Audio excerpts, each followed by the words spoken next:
What is inspiration? What inspires us? Where does it come from and how do we harness it?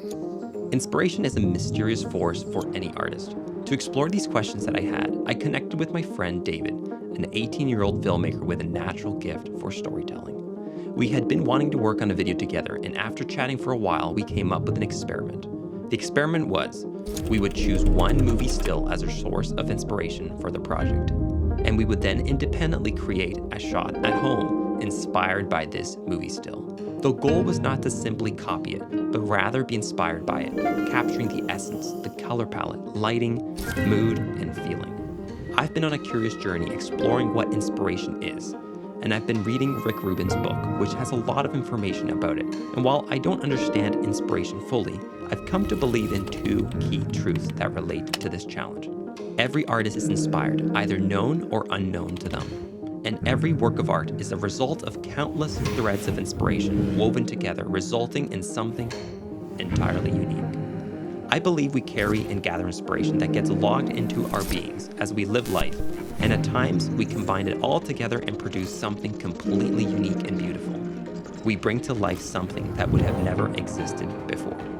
This curiosity about inspiration led David and I to a movie still from past lives, a film that has deeply influenced my approach to filmmaking. In this still, you see a man sitting, playing a video game with a warm light and a cool background. We decided we would both be inspired by this one shot, and once we were finished, we would then show each other our work and see how close or different our images were going to be.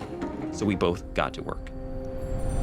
To me, it was important that I capture the warm and inviting home environment from this movie by matching the lighting, the mood, and the time of day. It reminded me of the cozy and dark environment I find myself in when I read my Bible in the mornings before the world wakes up. I wanted to capture that feeling in one shot. So I chose this place in my living room. And instead of shooting in the morning, it was easier for me to do it when my boys were asleep at night, so I waited for them to fall asleep and then I got to work. I wanted to shoot this with a lot of depth behind me, similar to how they had many layers in the shot. So I turned my living room around to accomplish this. This way I had a lot of depth behind me, leading towards the door and the outside, and I had depth in front of me where I could place objects between myself and the camera. I then experimented with lots of different color temperatures and lighting setups until I landed on something that I thought looked quite similar. I then went downstairs to color grade it. I researched the film stock that they had used in the movie, and I tried my best to emulate the film stock while color grading with my reference image next to me. And this was the result.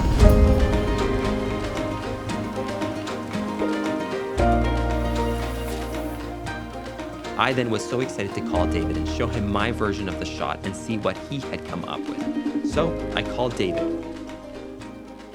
Oh, no way, bro.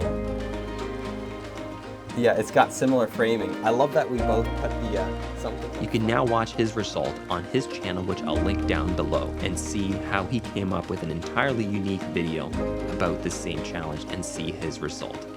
Two filmmakers with the same image prompt came up with two completely different results, and that's what I think is so special about filmmaking in any art form. So if there's something that you can take away from this video, is that next time you see something that stops you or steals for your attention, realize how that piece of art is a result of countless threads of inspiration. Take the liberty to be inspired by it and give yourself the permission to create something beautiful yourself.